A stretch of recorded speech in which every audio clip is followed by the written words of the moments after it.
Meus irmãos, graça e paz do Senhor Jesus, bom dia a todos.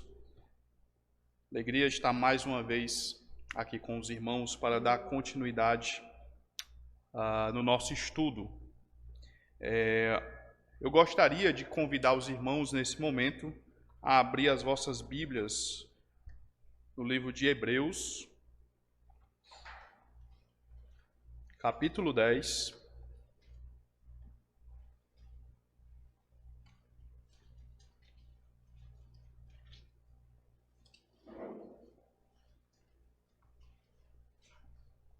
Leiamos o versículo 25.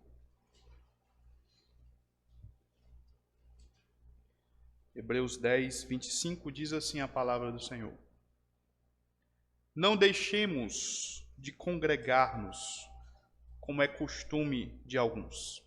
Antes, façamos admoestações e tanto mais, quanto vedes que o dia se aproxima. Senhor, nós te pedimos nesta manhã que o Senhor continue falando conosco, continue nos instruindo, Senhor, a partir da tua palavra. Fala ao teu povo, que o mesmo Espírito que inspirou os escritores bíblicos a registrarem a tua palavra, possa nesse momento trazer iluminação às nossas mentes, aos nossos corações, para que entendamos e recebamos de bom grado a tua palavra. Em nome de Cristo, nós te pedimos e te agradecemos. Amém. Queridos, conforme nós vimos na exposição anterior, algumas marcas de um membro de igreja saudável estão diretamente ligadas com a relação desse membro com a Escritura. Nós vimos ontem que um membro de igreja saudável, ele é um ouvinte de mensagens expositivas, ele é um teólogo bíblico e ele é saturado com o Evangelho. Nessa manhã, nós veremos mais algumas marcas de que é um membro de igreja saudável. Portanto, um membro de igreja saudável, ele é genuinamente convertido, ele é um evangelista bíblico, ele é um membro comprometido e ele busca a disciplina. Então veremos nessa manhã mais esses 4 pontos do nosso estudo e peço que vocês fiquem atentos ao que temos para hoje. Portanto, primeira marca de hoje,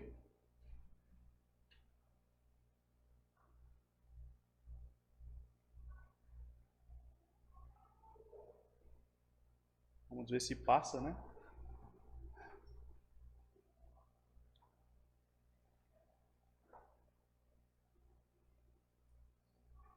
Foi. O membro de igreja saudável é genuinamente convertido. Primeira coisa que um membro precisa saber é que ele foi alvo da graça transformadora de Cristo Jesus na sua vida. Ele deve conhecer a obra da graça de Deus na sua própria alma. A conversão, meus irmãos, nós sabemos, é uma mudança radical de uma vida servil ao pecado para uma vida livre para seguir a Deus.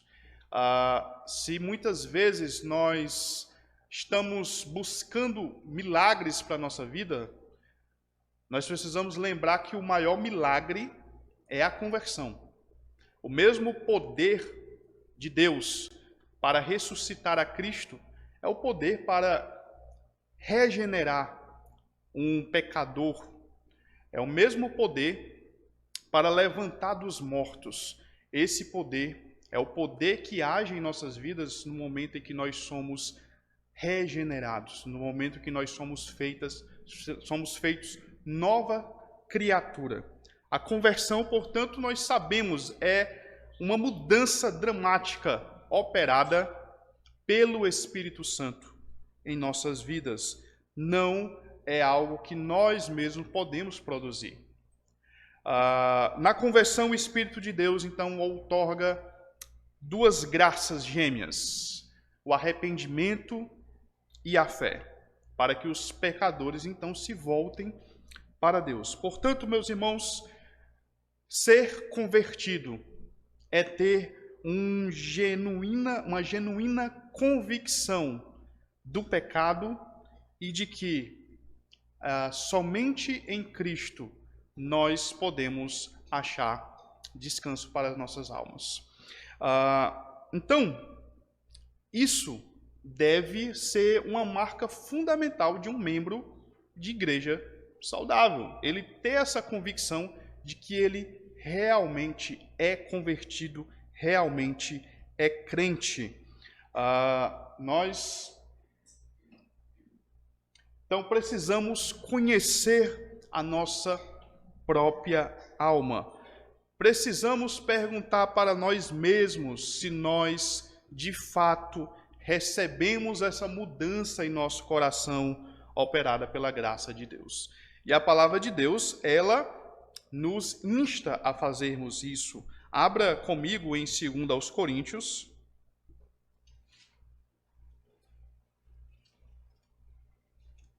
2 Coríntios, capítulo 13.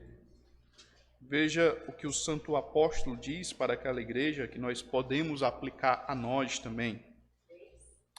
13, 2 Coríntios, capítulo 13, versículo 5.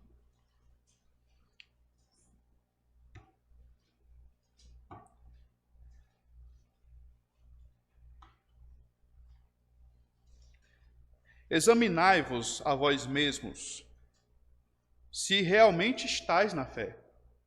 Provai-vos a vós mesmos. Ou não reconheceis que Jesus Cristo está em vós, se não é que já estáis reprovados? Abra também na 2 de Pedro, capítulo 1.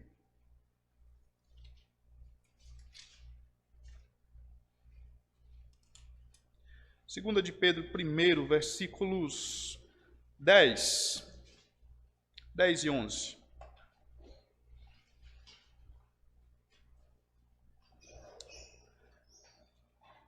Por isso, irmãos, procurai com diligência cada vez maior confirmar a vossa vocação e eleição.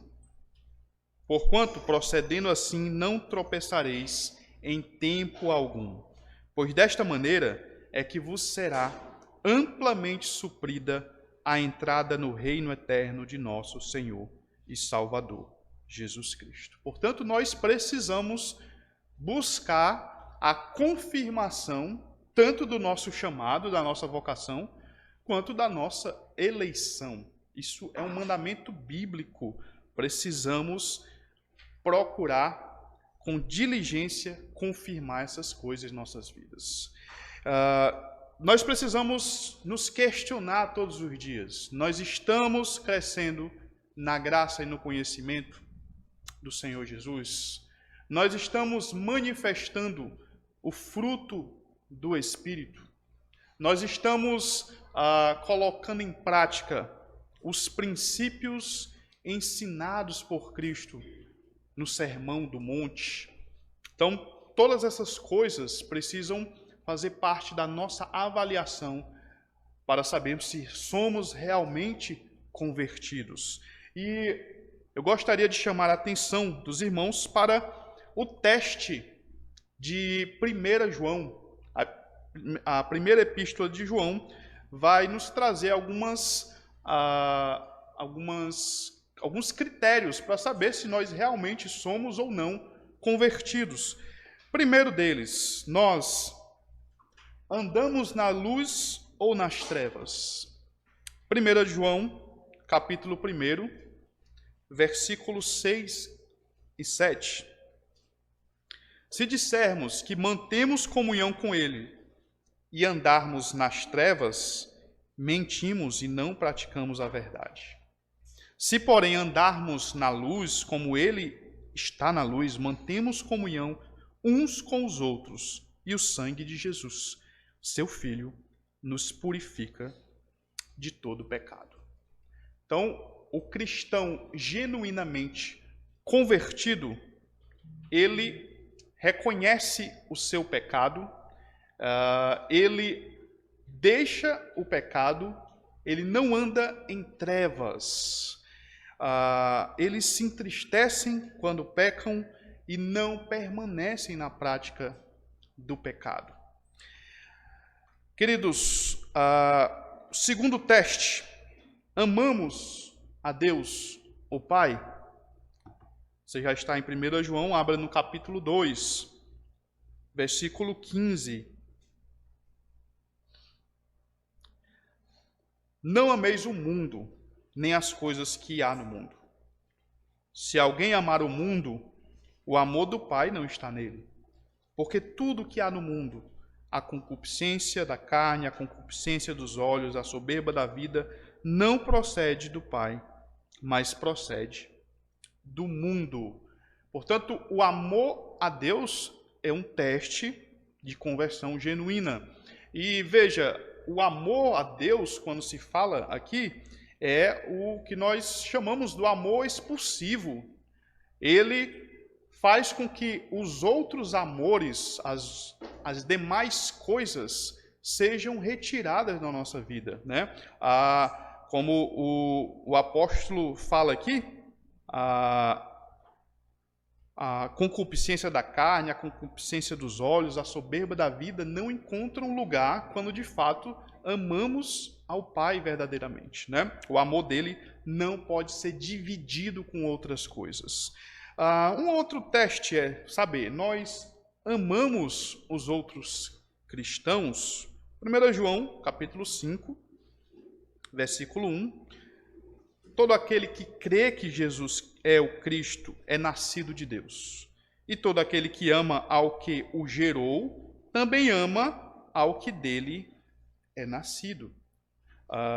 Se o nosso amor para com os irmãos em Cristo, ele é frio, nós precisamos examinar se realmente cremos ou não de modo salvífico em Cristo Jesus. Se realmente amamos a Deus, não temos como amar os irmãos sem amarmos a Deus, e também não amamos a Deus se não manifestamos esse amor para com os nossos irmãos.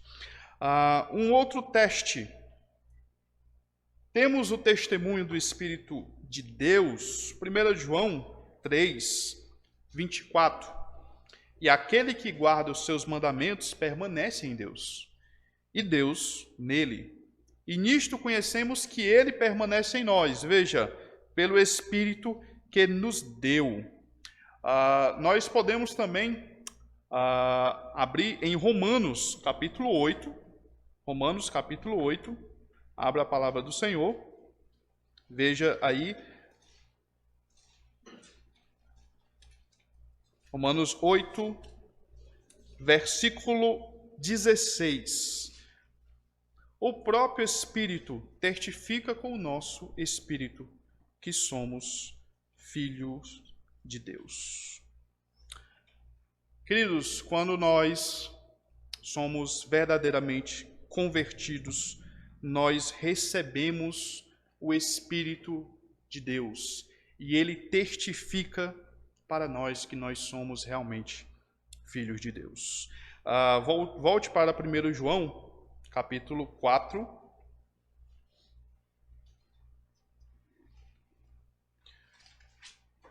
Leamos o versículo 13 e 14. Nisto, conhecemos que permanecemos nele e ele em nós, em que nos deu o seu Espírito, e nós temos visto e testemunhamos que o Pai enviou o seu Filho como Salvador do mundo. E um último teste. Estamos perseverando? Vá para o capítulo 5 de 1 João, versículo 4. Porque todo o que é nascido de Deus vence o mundo. E esta é a vitória que vence o mundo, a nossa fé. Quem é que vence o mundo, senão aquele que crê ser Jesus, o Filho de Deus? Queridos irmãos, quando nós somos verdadeiramente convertidos, nós temos o Espírito Santo que testifica que somos filhos de Deus. Nós podemos ter a certeza que ele nos cela. O Espírito Santo, ele nos cela e ele, na verdade, é o selo e o penhor de que nós somos propriedade de Deus. Efésios capítulo 1, ele vai nos falar isso, Paulo vai nos dizer no versículo 13, em quem também vós, depois de que ouvistes a palavra da verdade, o evangelho da vossa salvação, tendo também nele crido, foste selado com o Santo Espírito da promessa, o qual é o penhor da nossa herança, até o resgate da sua propriedade, em louvor da sua glória. Se você, portanto, é convertido, você recebeu esse selo, o Espírito Santo é o penhor, é a garantia de que naquele dia você será resgatado por Cristo. É como se Paulo estivesse usando aqui uma linguagem comercial. Você, por exemplo, você pode ir na casa de penhores, fazer o empréstimo e deixa uma garantia. Essa garantia, ela comprova que você vai voltar para resgatar aquele objeto que você deu em garantia e pagar a sua dívida. Em outras palavras, o Espírito Santo é essa garantia que ele deposita em nossas vidas quando somos de fato regenerados, de que ele vai voltar para nos buscar. Então, tudo isso é ser verdadeiramente convertido. E aí, meus queridos, entender o que é a verdadeira conversão tem implicações na evangelização. Primeiro, entendemos que quem converte o pecador é Deus. Nós já dissemos, não somos nós que operamos isso, mas é o Espírito Santo. É uma obra de Deus, do início ao fim, a salvação é obra do Senhor. E, portanto, isso tira de nós qualquer mérito, tira de nós qualquer participação no sentido de promovermos a conversão. E isso também nos lembra que temos que depender do Espírito Santo. Não são as nossas técnicas, não é o nosso linguajar, não é a forma bela de nos expressarmos que vai converter alguém. Se você puxar da sua memória a sua conversão, provavelmente você não vai lembrar de algum momento em que ficou encantado com belas palavras de um pregador, mas às vezes uma simples palavra, mas que foi direto lá no seu coração e foi suficiente. Uma palavra que naquele momento pode não ter mexido com nenhuma pessoa que está do seu lado, mas que foi diretamente ao seu coração. E é assim a conversão. É uma obra do Espírito Santo. E ele faz da maneira como ele quer. Nós temos apenas que nos colocar à disposição para falarmos. A nossa obrigação é sermos fiéis na nossa exposição, na nossa evangelização. E a isso já nos leva para o nosso próximo ponto, a nossa próxima marca. Um membro de igreja saudável é um evangelista bíblico. O que é que precisa ter na nossa evangelização? Como eu falei, nós não precisamos nos preocupar de sermos necessariamente persuasivos. Nós temos que nos preocupar de sermos fiéis.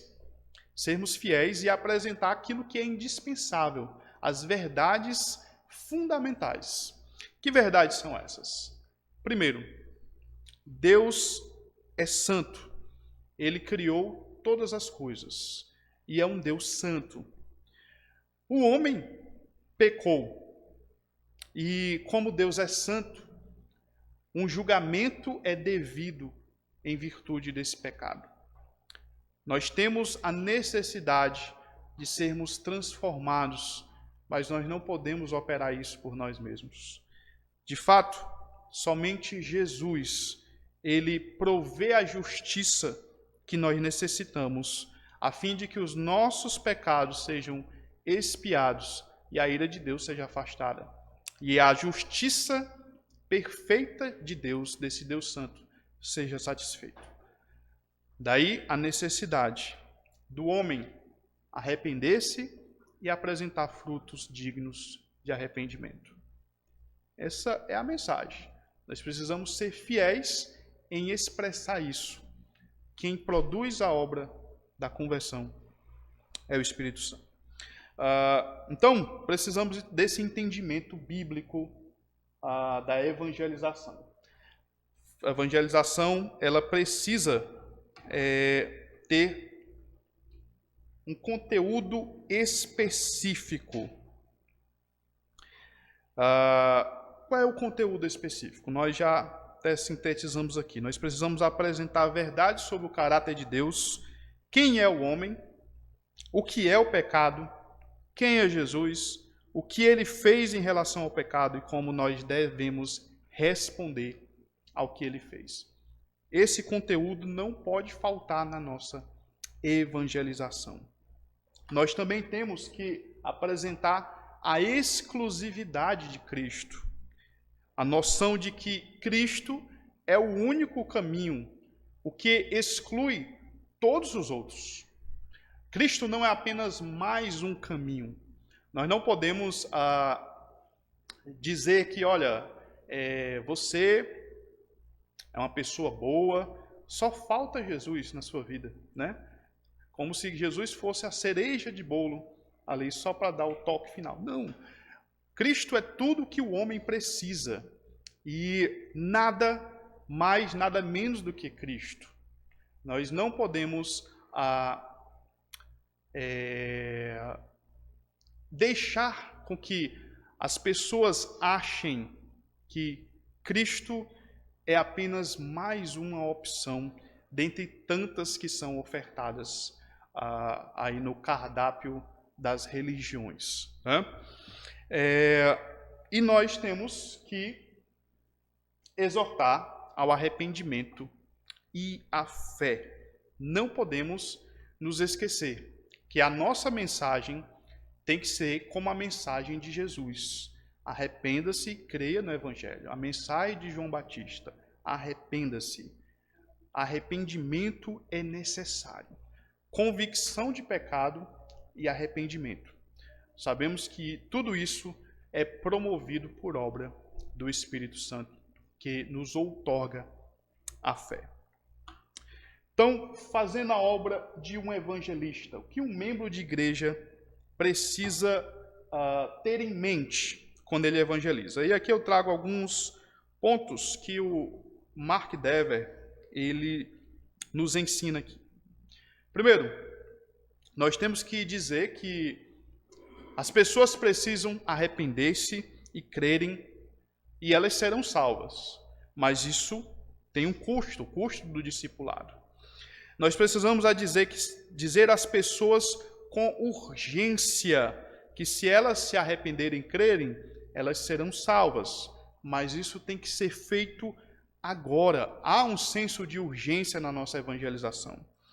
Nós temos que dizer às pessoas com alegria que se elas se arrependerem e crerem, elas serão salvas.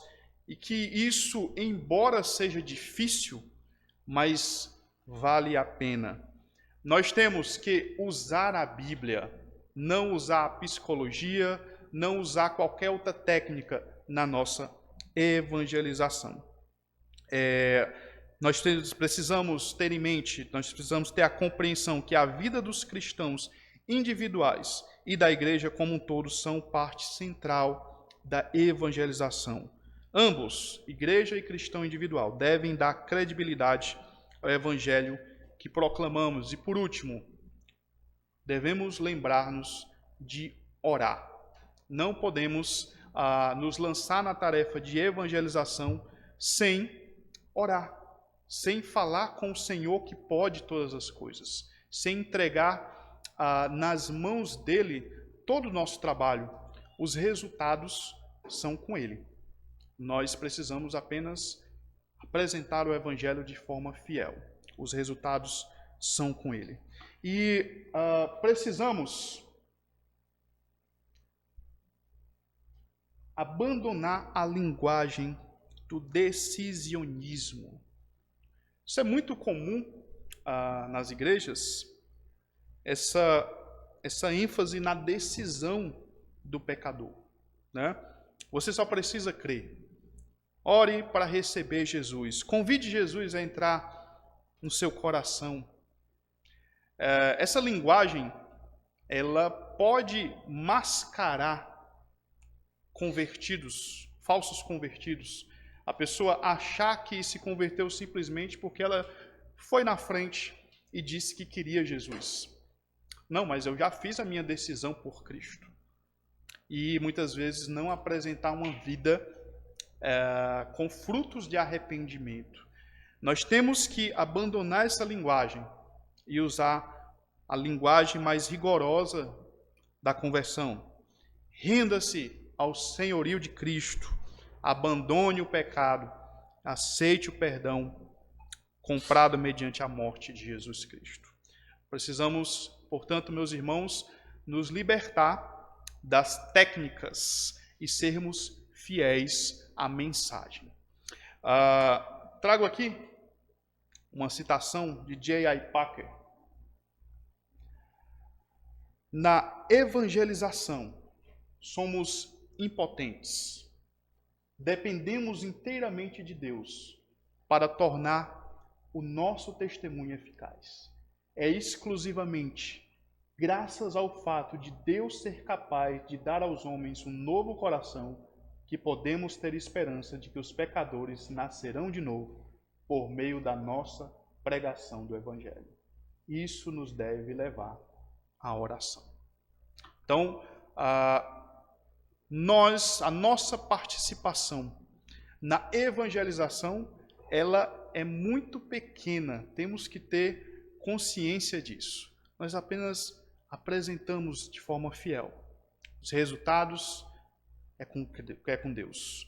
Por isso, nós precisamos orar e confiar nele. Queridos, nossa próxima marca.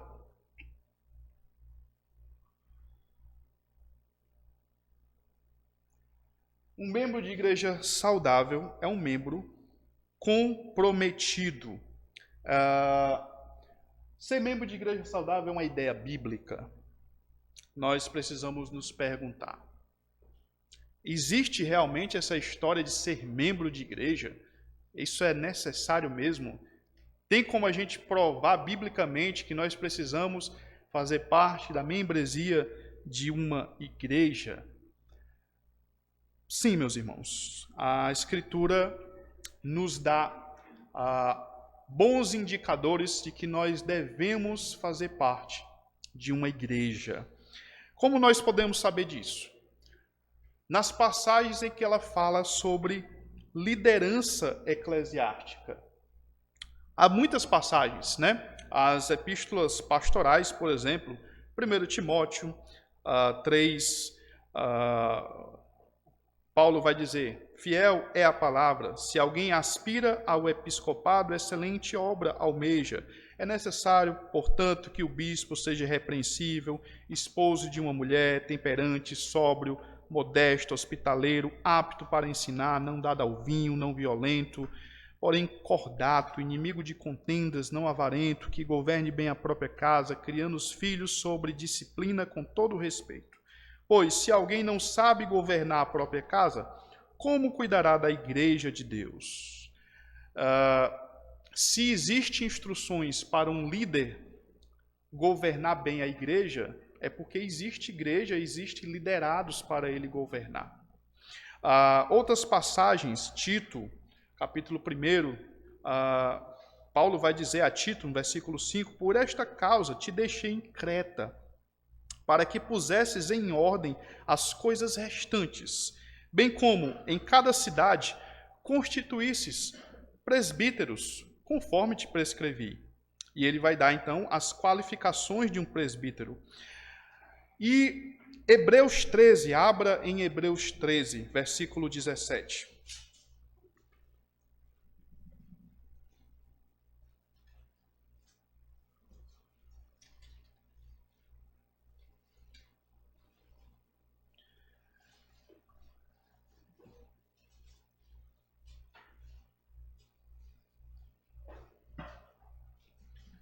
Hebreus 13, 17, o escritor bíblico vai nos dizer: obedecei aos vossos guias e sede submissos para com eles, pois velam por vossa alma como quem deve prestar contas, para que façam isto com alegria e não gemendo, porque isto não aproveita a vós outros. Portanto, queridos, se existem líderes e se existe a exortação que nós nos submetamos a eles, a ideia de ser membro de uma igreja é bíblica. Como nós podemos continuar vendo que ser membro de igreja é uma ideia bíblica? Pela questão da disciplina. 1 Coríntios 5, Paulo ele instrui aqueles irmãos daquela igreja a expulsarem aquele homem envolvido com imoralidade sexual. O Senhor Jesus, ele nos dá instruções específicas sobre a disciplina em Mateus capítulo 18. Portanto, o cuidado de manter a pureza da igreja, excluindo aqueles pecadores impenitentes, reforça a ideia de que há a necessidade de nós fazermos parte de uma comunidade de fé, de sermos membros e termos compromisso com essa comunidade. Outras evidências, há textos que nos falam de listas de membros. Por exemplo, em 1 Timóteo 5, Paulo fala de uma lista de viúvas que tinha na igreja. A questão da votação também, segundo aos Coríntios 2 e 6, nós vemos que a igreja votou para remover um homem da membresia daquela igreja. Portanto, temos evidências de que a ideia de ser membro de uma igreja é uma ideia bíblica, o que afasta completamente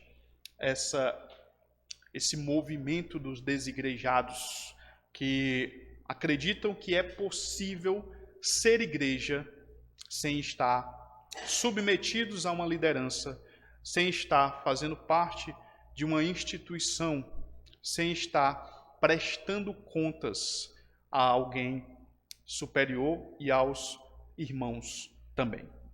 Queridos, a essência da membresia é o amor. É o amor. Nós não temos como manifestar o amor ao próximo, como nós vimos quando falamos sobre a conversão, se nós não estamos inseridos num contexto de membresia. Como nós vamos exercer o amor pelos irmãos se nós não queremos fazer parte de uma comunidade com outros irmãos? Como nós vamos, então, amar?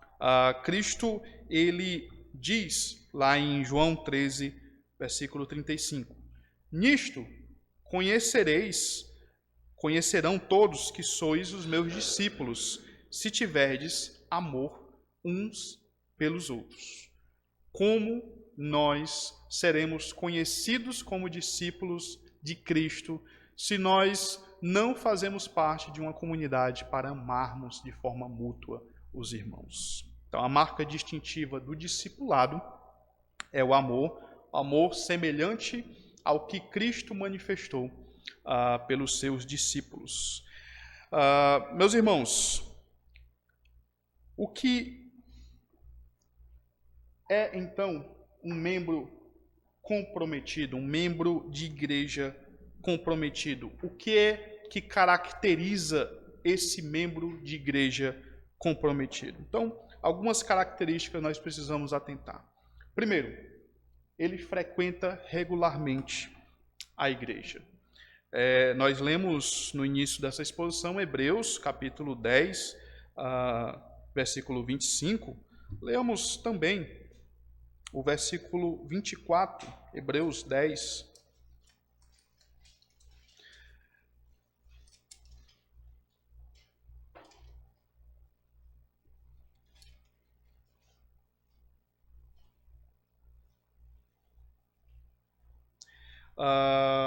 Consideremo-nos também uns aos outros para nos estimularmos ao amor e às boas obras. Não deixemos de congregar-nos, como é costume de alguns. Então veja no versículo 24 que ele liga a questão do amor, o estímulo ao amor. E em seguida ele fala de congregar-se. Nós precisamos, então, frequentar regularmente, nós precisamos congregar para exercer o amor. Outra característica de um membro comprometido, ele busca a paz. Romanos 14, 19. Assim, pois, seguimos as coisas da paz e também as da edificação de uns para com os outros. Tiago 3 e 18. Ora, é em paz que se semeia o fruto da justiça para os que promovem a paz. Precisamos, como membros comprometidos, buscar a paz entre os irmãos. Uma outra característica, ele edifica os outros. Ele também adverte e admoesta os outros. Veja, o que marca um membro comprometido, muitas vezes é a sua relação com o outro. Sempre a sua relação com o outro. Não são as qualidades que nos individualizam, mas são as qualidades que nos irmanam, que nos unem uns aos outros. Essa mutualidade, ela é algo marcante que deve fazer parte das características, então, de um membro comprometido. Ele busca a reconciliação. O apóstolo Paulo vai nos dizer que Deus nos deu o ministério da reconciliação. Veja como todas essas características estão ligadas. Ele suporta os outros. Nós precisamos levar as cargas uns dos outros. Nós precisamos perdoar uns aos outros, nós precisamos suportar os mais fracos, como Paulo vai dizer lá em Romanos 15, ora, nós que somos fortes, devemos suportar as debilidades dos fracos e não agradar-nos a nós mesmos. Portanto, veja, o que marca um membro de igreja comprometido é a sua relação com os outros irmãos, o seu cuidado. E tudo isso é resumido no amor, o amor uns pelos outros. Ele também, se prepara para as ordenanças. Um membro comprometido, ele se alegra ao ver crentes sendo batizados, ele se prepara, ele se regozija para unir-se à família de Deus na ceia do Senhor. Nós precisamos anelar por essas coisas, precisamos entender o significado e ter um verdadeiro anelo por participar da mesa do Senhor, por ter a comunhão com os irmãos na presença do Senhor. E, finalmente, ele apoia a obra do ministério. O membro comprometido é aquele que usa os seus talentos, os seus recursos na manutenção da obra do Evangelho na sua igreja local. O membro comprometido não é aquele que apenas faz críticas. Diz, olha, isso aqui poderia melhorar, isso aqui não está muito bom. O membro comprometido é aquele que chega e diz, como eu posso ajudar? Como eu posso melhorar? E não dizer o que precisa melhorar. Meus irmãos, fazer parte de uma igreja é um privilégio que muitos não têm. Nós precisamos entender a dimensão desse privilégio, que é nos reunirmos como igreja.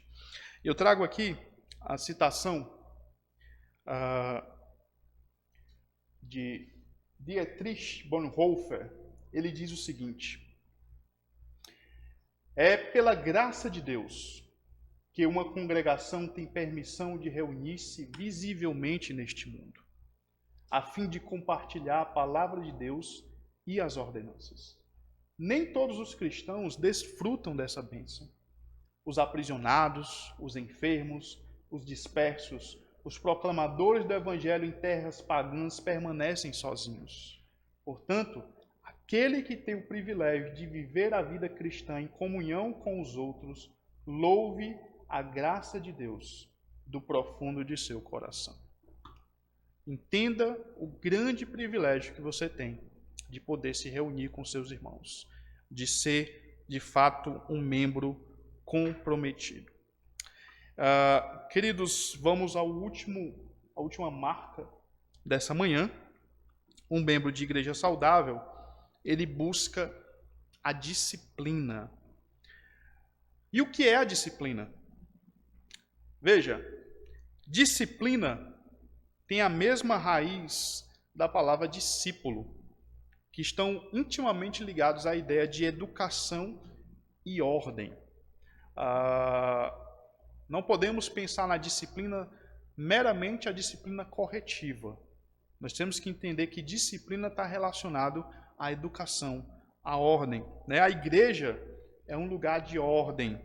Paulo diz lá em 1 Coríntios 14 que todas as coisas nos cultos devem ser feitas com decência e ordem.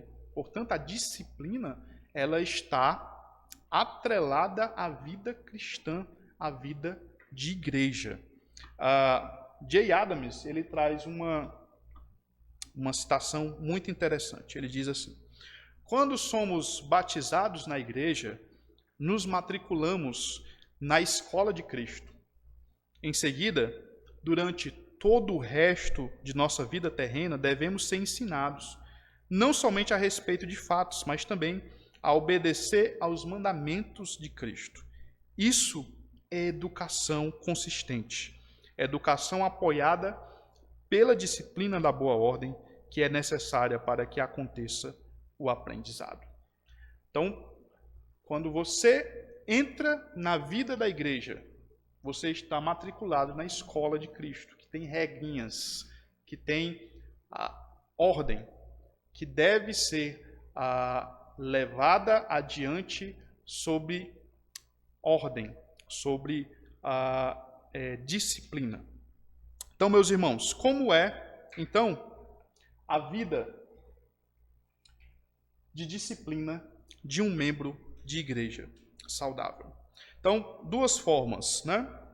Eu já antecipei para os irmãos. É a disciplina formativa e a disciplina corretiva.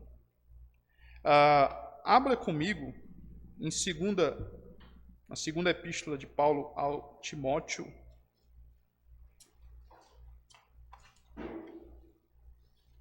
capítulo 3.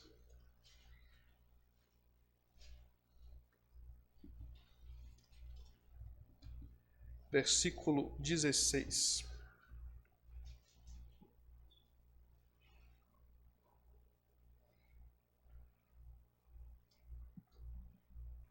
Nós vemos esses dois conceitos nesse texto.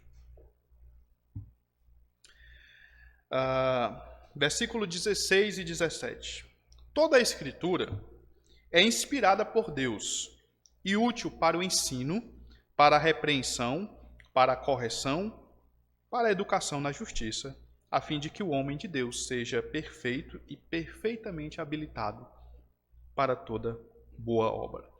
Então veja aqui no versículo 15, né? O versículo 16, aliás.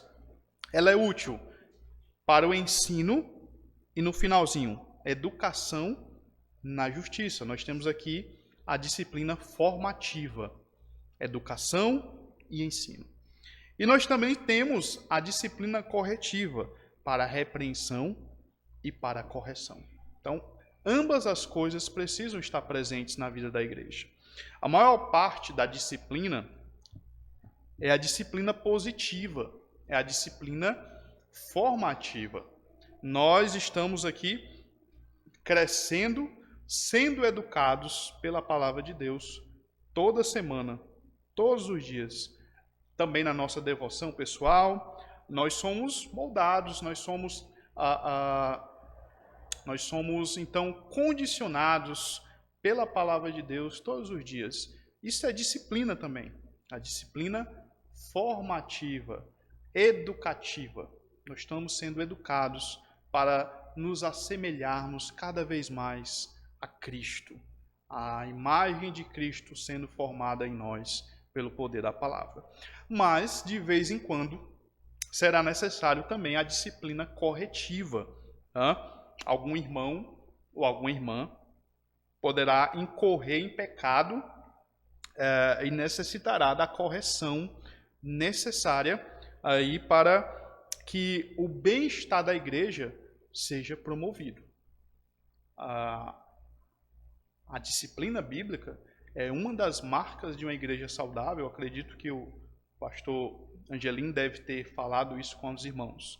E o membro de igreja, ele precisa estar disposto a submeter-se à disciplina corretiva quando necessário. Todos os pecados, eles merecem disciplina. Tanto aqueles pecados que nós consideramos, aqueles pecados realmente maus, como imoralidade sexual, mas também pecados que muitas vezes nós achamos que não são tão graves, como a preguiça, ou mesmo a indisciplina em geral, a forma indisciplinada de se comportar, merecem disciplina do Senhor. Meus irmãos, e como nós buscamos a disciplina? Com alegria. Primeiro, nós temos que receber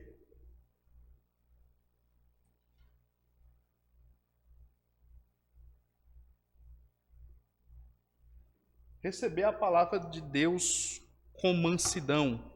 Abra aí em Tiago,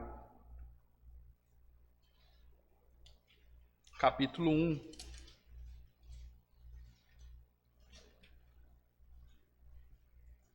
Versículo 21.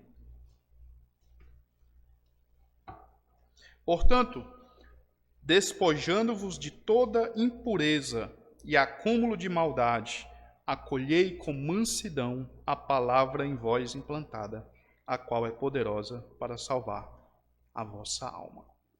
Então, meus irmãos, pecar, todos nós pecamos. E isso não nos descaracteriza como crentes verdadeiramente convertidos.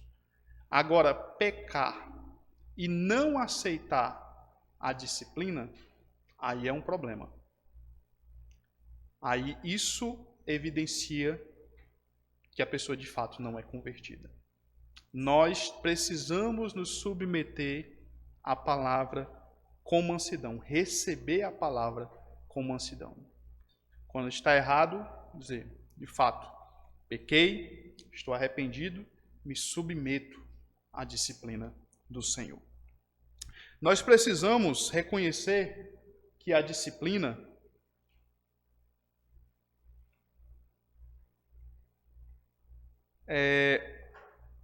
ela é uma evidência do amor de Deus. Veja o que diz Hebreus, capítulo 12.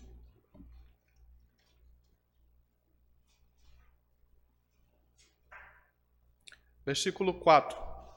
Leamos esse texto é muito instrutivo para nós.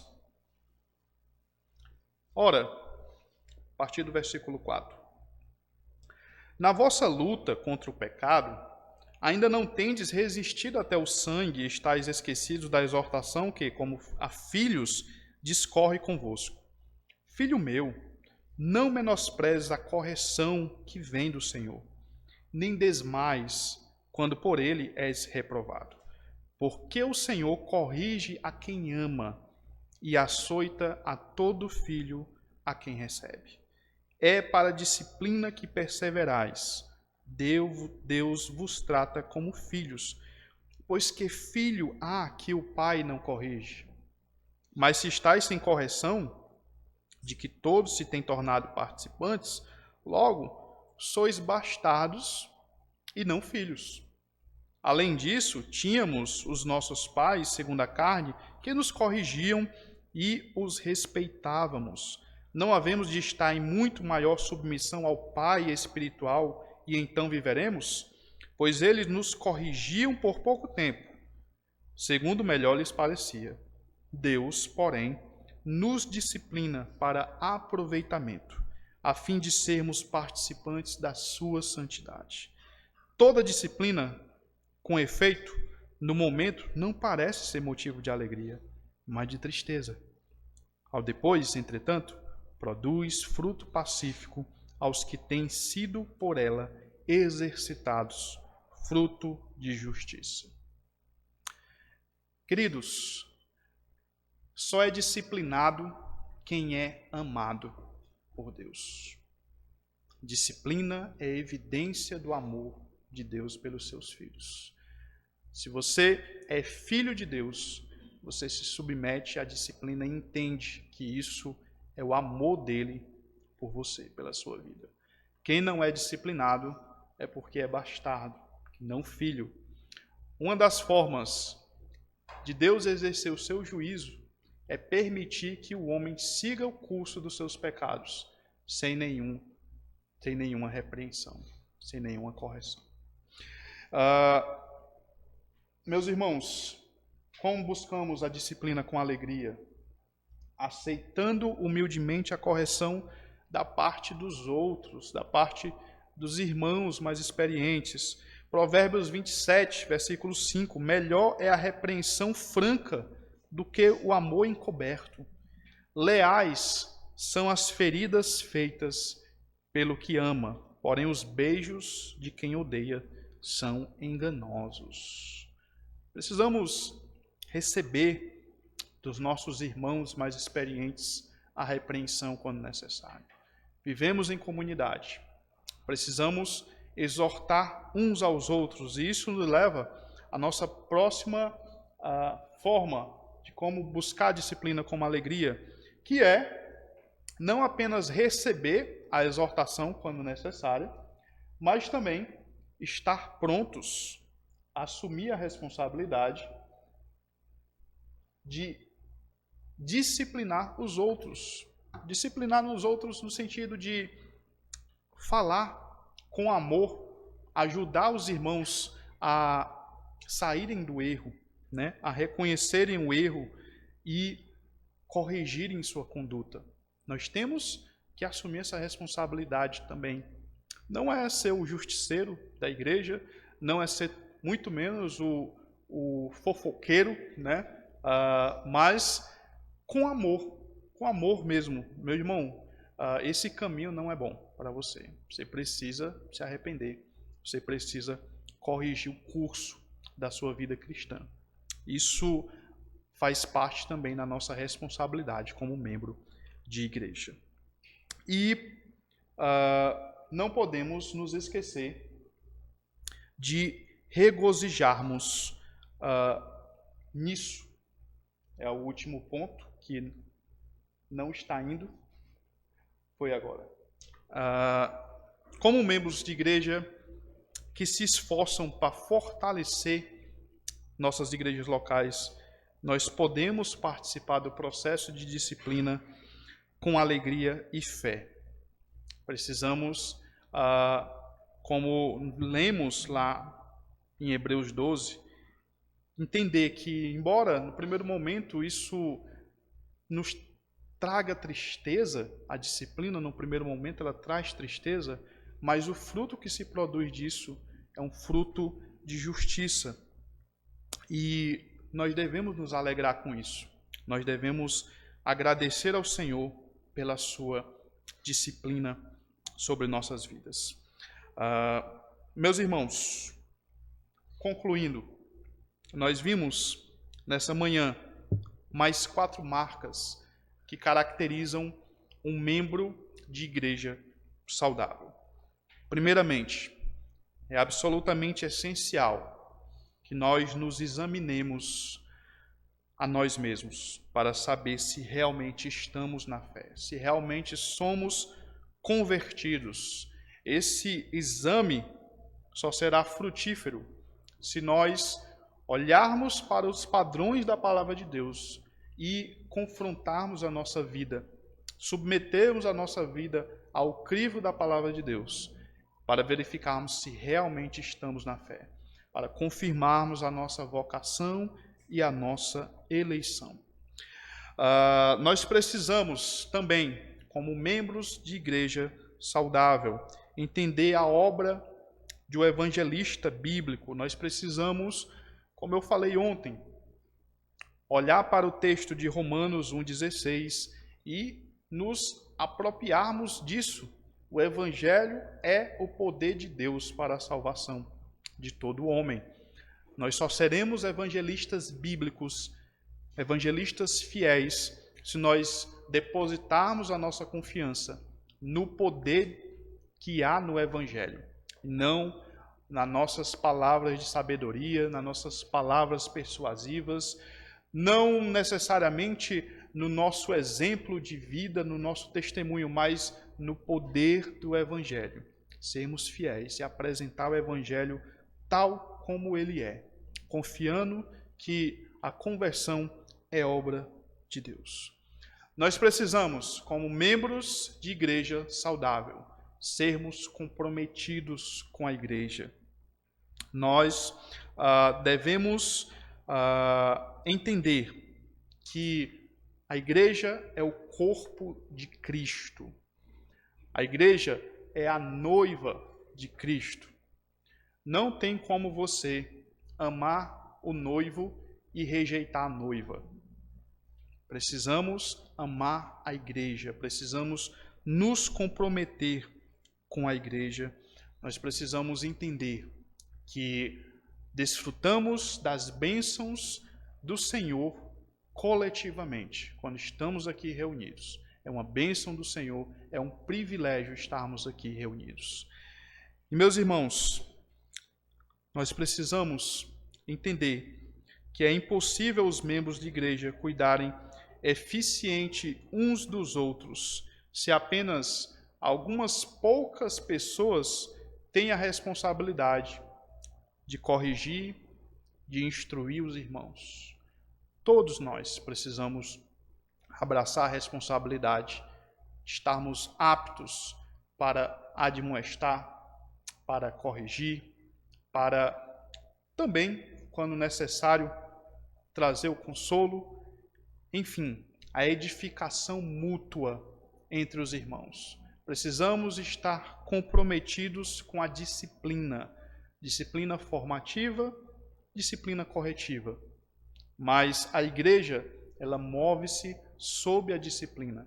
Estamos matriculados na escola de Cristo.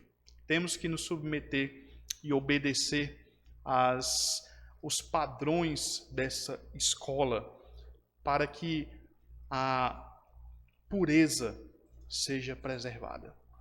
Cristo, ele preza por a sua igreja pura. E todos nós precisamos estar comprometidos em primar por esse princípio de pureza. Queridos irmãos, vamos orar, pedir ao Senhor que nos ajude a colocar em prática todas essas coisas. Deus, obrigado, Senhor, mais uma vez pela Tua palavra.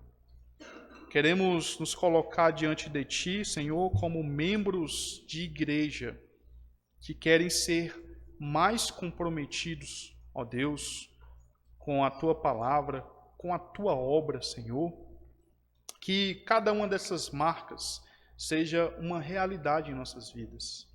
Ó Deus, que nós possamos todos os dias, ó Deus, avaliar a nós mesmos, nos examinarmos se realmente estamos na fé. Que o Senhor confirme em nosso coração, confirme a nós a nossa vocação e a nossa eleição, ó Deus. Meu Deus, que nós possamos, com o entendimento da verdadeira conversão, ser evangelistas bíblicos também.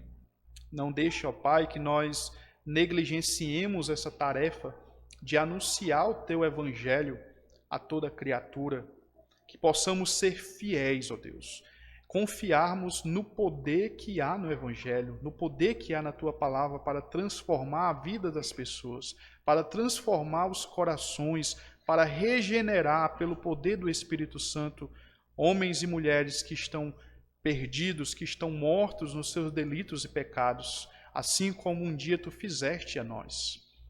Ó Deus, que nós possamos nos comprometer com nossos irmãos, com a nossa igreja, que possamos nos sentir verdadeiramente partes desse corpo, que possamos amar nossos irmãos, ó Deus, manifestar o verdadeiro amor e que o mundo reconheça que somos discípulos de Cristo pelo amor que nós manifestamos uns pelos outros.